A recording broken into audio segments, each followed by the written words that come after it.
Ay, kasi mo lang honon. Tuwa ba sa imong panimalay na karon ka nagahuna-huna sa imong bulugasan karon? Igsoon, remember. If your physical na adiri sa balay tiguban, but ang imong emotional, ang imong mental, wala din ko sa tuwa dito sa imong panimalay. Ito mo kinagahuna-huna kasi imong labunon, nagahuna-huna kasi imong bulugasan, wala yapon na ikapuslangan ng mga niya kakaroon din eh.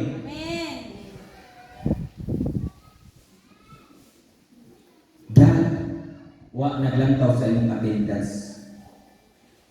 God wala naglantaw kung sa ka karon ni na adili attend ka prayer meeting Bible study wala naglantaw sa physical. But He looks asa imong kasing-kasing. He looks asa imong huna-huna. Amen. Kay pwede man adlong Domingo imong physical na adiri. Pero mong huna-huna latagaw nagproblema kung asa yung pagkakaroon. Tinoon ba? Tinoon ba? Amen. Kaya sa ko ani. Niyagisab ko niya na. Nga akong physical asa simbahan pero akong huna-huna ko sa eskwelahan kung sa may akong i-report karon. But God changed me something about that. If you want to serve God, serve it heartily, serve it whole sa imong kinabuhi. Now, what is the true meaning of treasure? Masada ko ang kamatuoran o ang tinoon nga bahagi. Una-una, if you found the eternal life. Ang tinoon nga bahagi, so kung imo nakaplagan ang kinabuhi walay katapusan. Ang usa ka batan ng Igsoon, nangandoy siya nga unta ako ang kinabuhi walay katapusan ang kingdom of heaven. But wa niya makaplagi nga naman. He claimed iyang gikuha o iyang gikuptan ang treasure na abay niya mo na ito'y tinuod na treasure. But kaya iyang gikuptan ang mga bahandig na naas kalibutan. Kaya abay niya ang wealth, ang kadatog niya, ang kwarta na naan niya mo na ito'y tinuod na treasure. Batasin siya. May panimis na mudool siya sa Ginoo, may palahilayo inom siya na namasukan. Kaya dili niya kaya gabuhian ang tantangan na naan niya. Kung wala niya mabatunin ang kinabuhi wala katapusan. Kaya what is the true meaning of treasure? If you receive Jesus in your life. Ang true meaning of treasure, kung imong gidawat si Jesus sa imong kinabuhi. Ato na ba gidawat si Jesus sa itong kinabuhi? Kung sige ka, amen? Yes! Muna tinuod nga treasure. Muna tinuod nga bahandi. Why? Jesus died on the cross to save us. And now, we are all saved. Nahimo na tang tuwas naman. Nahimo na tang gawas sa mga utang, sa mga kagulanan sa atong kinabuhi. What is the true meaning of treasure, Kapulong? If you know that you can do nothing without Him. The true meaning of treasure is kung nahibalo ka, gawa niyo kay mahimo kung wala si Jesus sa imong kinabuhi. Amen? The true meaning of treasure kung nahibalo ka, kasi kinapilon kaya kung wala ka. Ingon ang pulong sa Ginoo in Philippians, I can do all things through Christ who strengthens me. So, remember, nagdili sa atong pagkagarbuso na tao, makabatong tagbahandil sa ginharingan sa Diyos. But, madawat lamang na to ang bahandi nga gitagana sa Ginoo kana kung kantigon ta makaubos sa tong pagbalin ng tubakan sa Ginoo. Paunsa man nato mabatunan ang pagpaubos sa atubangan sa Ginoo kung mismo sa atong higala dili ta kahatag pagpasaylo. Tinuod ba? Paunsa man ta maingon nga ay humble down in front of God kung mismo sa imong silingan dili ka kantigo mo pasaylo. Brother, nagpaubos man ko sa magaling na tubanan sa Ginoo. Pero naano na pa kayo pagtulog sa imong sinaingan. Mahimo ba na? Hindi. Kung buot ka na magpaapos sa imong pagwalin mo na tubangan sa Ginoo, love your enemies as yourself. Iugma ang imong kaaway sama sa pagtugma sa imong kaugalingon. Love your neighbor.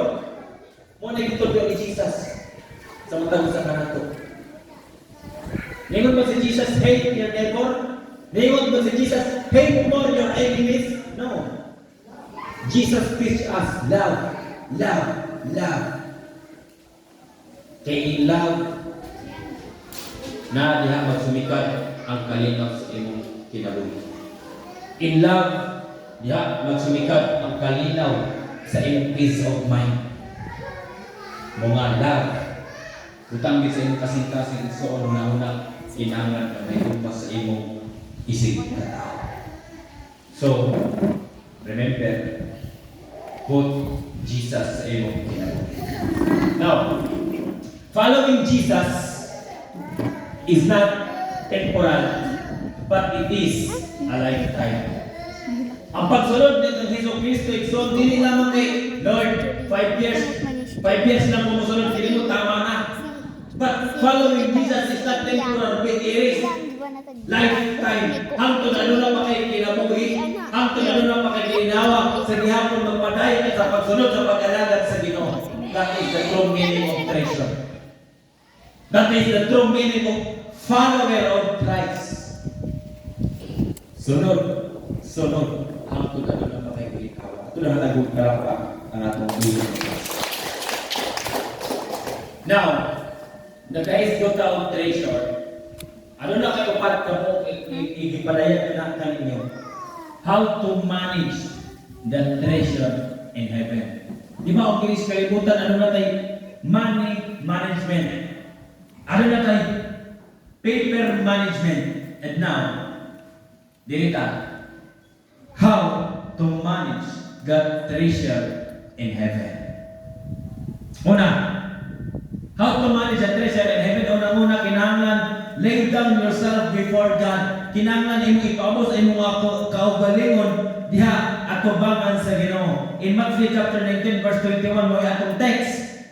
Jesus told him, if you want to be perfect, go sell your possession and give it to the poor, and you will have treasure in heaven. Then come, follow me. Ang usa ka batanon igsoon sa dinangutana sa kang Jesus, unsay angay akong pagabuhaton? Usa lamang ang iyang gitudlo, go, sell your possession. Ngabot pasabot igsoon dili nimo yugbuan ang imong usa ka. Dili nimo muna-una nga dapat ko maayo ko nga tawo mo na gyud ko bat ang ingon si Jesus, kinahanglan imong ibirigya kung unsa ka. Kumbaga kini. Kinahanglan nga dili ka magapas kung unsay naan nimo karon. Kinahanglan kung unsa ka karon, kinahanglan mag-rely ka. Kinahanglan imong ipaubos ang imong kaugalingon at tubangan sa Ginoo. Amen.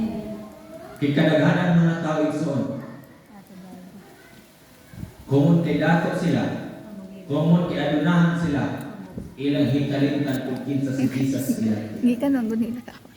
Makinahanglan igsoon, lay down yourself before God. Kedua, how to manage the treasure in heaven. Kedua, deny yourself before God.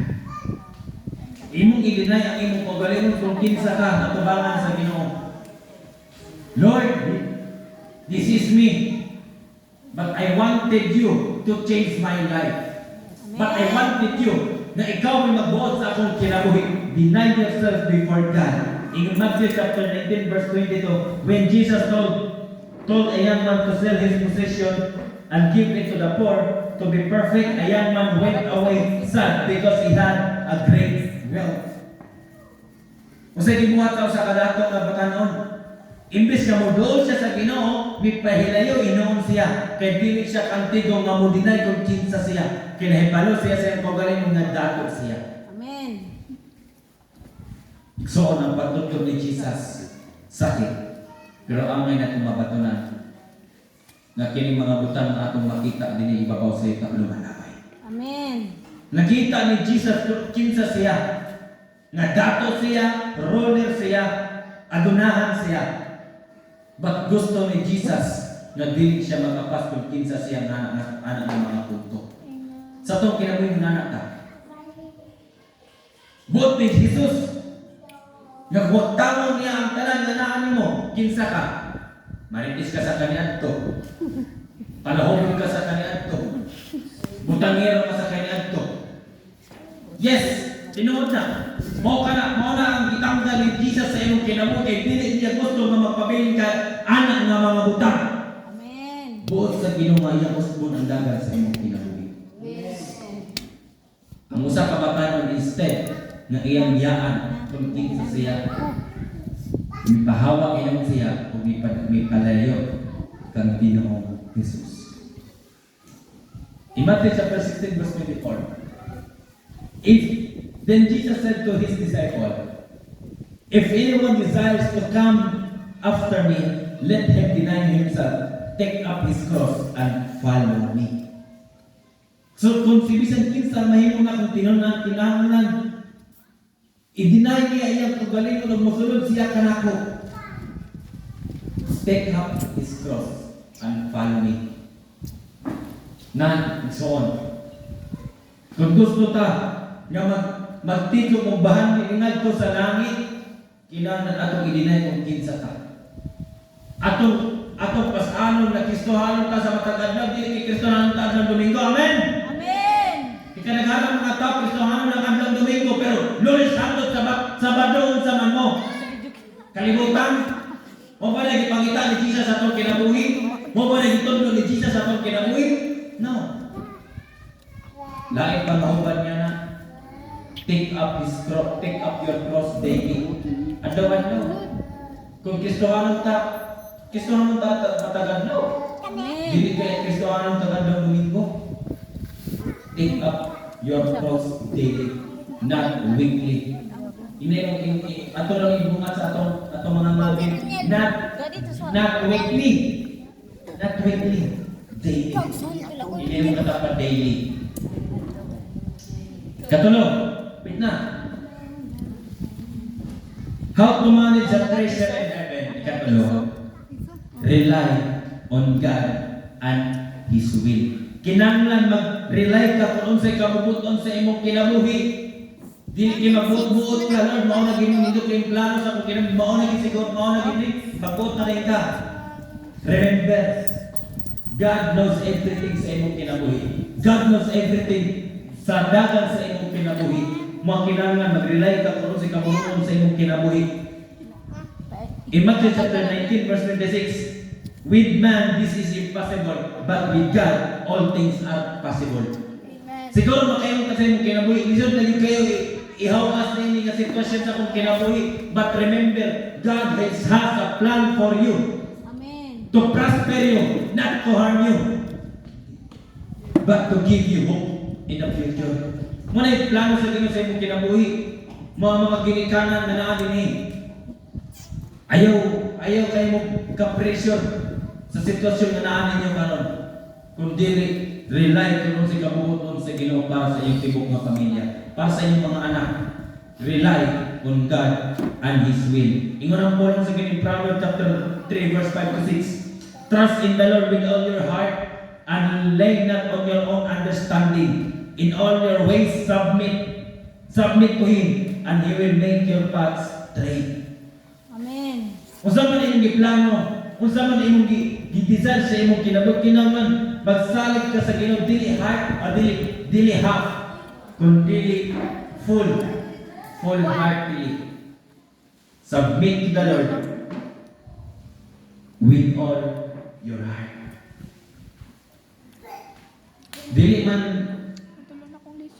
Dili man ito'y kalinay. Nga ano na yung mga puntos, ano na yung puntos sa itong kinabuhi nga nagbuot-buotan daliman. Amen? Amen. Ano yung puntos sa itong kinabuhi nga lantaw sa atong kabaling ng mga mata, nindot na gini. But in front of God, napay mas nabawal na. Parang ganito sa kabaling ng kanya to Lord, nindot na gini nga dirinig ko apart. But akong na-realize na daghan pag-ibig na padayon sa Ginoo butang sa akong kinabuhi. Gani daghan pa mga bulaton nga gisamon nga ni kanako igsoon. Even bisan unsa ka ako Lord, unsa ko kabatanon imo di kong gigamit. Mga I praise him sa kanang iyang gihatag nga ni kanako nga mga bulaton niya gisamon. Ikaw pa kung katapusan, how to manage the treasure in heaven. Let God be the priority in your life. Sa imong pagkakasabot talingson, kinsa imong gika-istorya? Ang Ginoo, amen. Ingon ang pulong sa Ginoo, kinahanglan imo siya i-prioridad sa imong kinabuhi. Igmata sa mutag, Lord, thank you for this another life. Igpagkatulog, Lord, thank you. Because ikaw gina nakikuban ka na sa tibok adlaw. Let God be the first priority in your life. In Joshua 1:8, this book is the law. This is the law shall not depart of you, but meditate it day and night, and observe to according to all what is written. So, ingon ang pulong sa Ginoo Jesu, manit kinahanglan ang pulong sa Ginoo dili nato ipahilayo sa atong kaugalingon. Kundi hinuon kinahanglan nato kining i-meditate pamalandungan sa matag adlaw. Kung unsa niya sulat sa pulong sa Ginoo, kung unsa gitudlo sa adlaw Domingo, unsa gipadayag sa Ginoo adlaw-adlaw sa diya mabasa ka sa pulong sa Ginoo, kinahanglan imo kanang i-aplikar sa imong kinabuhi. Kung buot ka mahimo ka mabungahon. Kung buot ka mahimo ka makatikong daghang bandi ngadto sa langit, kinahanglan imong pamanandungan ang pulong sa Ginoo. Kasama sa gingon, heaven and earth shall pass away, but the word of God shall not pass away. Igsoon, sama sa gingon kaganina, sa imong pag-anhin dili optional to dili intentional. In Matthew chapter 6 verse 33, but seek first his kingdom and his righteousness, and all these things shall be provided unto you. Most of the people nabaliktad. Imbes seek first the kingdom of God, nahimo naman nino seek first the things above the earth and ang kingdom of God. Did you know what it means? Kabalo mo kung sa'yo ako magpasabot? Kadaghanang mga tao o saan o bang mga tao na imbis na seek first the kingdom of God, na ibaliktad, seek first what I need in daily life. Unaon ako pagpangita ang akong kinahanglan sa matag adlaw, anak kumuduol sa Ginoo, but that is wrong sa'yo. Instead, atong musbon, seek first the kingdom of God. Kaya kadaghanang mga tao na nabaliktad nila. Imbis na unahon nilang pagpangita, gingharikan sa Ginoo, iunahan nila pagpangita kung sa ilang ikinahanglan. Amen. Masa ba kayo natin seek first the kingdom of God? Seek first the kingdom of God and His righteousness, and all these things shall be added unto you. Buot pasabot. Kung unahon ang pagpangita, gingharikan sa Ginoo, tanang utang, imong ikinahanglan bugas, ikinahanglan imong mga kayuhan sa balatian, tanan nga imong ikinahanglan iyang ihatag. Why? Kay He is the God knows kung sa imong ikinahanglan. He is the God who created you. Nabot pasabot kung siya ang nagmugna kanimo, siya na ibalo kung sa ikinahanglan nimo. Amen. Kung siya, kung nasayod ka, kung ang Ginoo may nagbugna ka nimo, nasayod sa siya, kung sa kulang niya. Amen. Seek first His kingdom. O kung katapusan, how to manage the treasure in heaven. Panapos igsoon. Unang-una, kinahanglan imong ilaydan, imong kaugalingon at tubangan sa Ginoo. Ikaduha, imong i-deny ang imong kaugalingon at tubangan sa Ginoo. Ikatulo, rely on God's will. O ang katapusan, let God be the priority in your life. O ang panapos igsoon, make a good treasure in heaven than the treasure in this earth. Pag ang Ginoo magapanalangin ka natong tanan. Ito ang kalugay palapak na kung buhay na.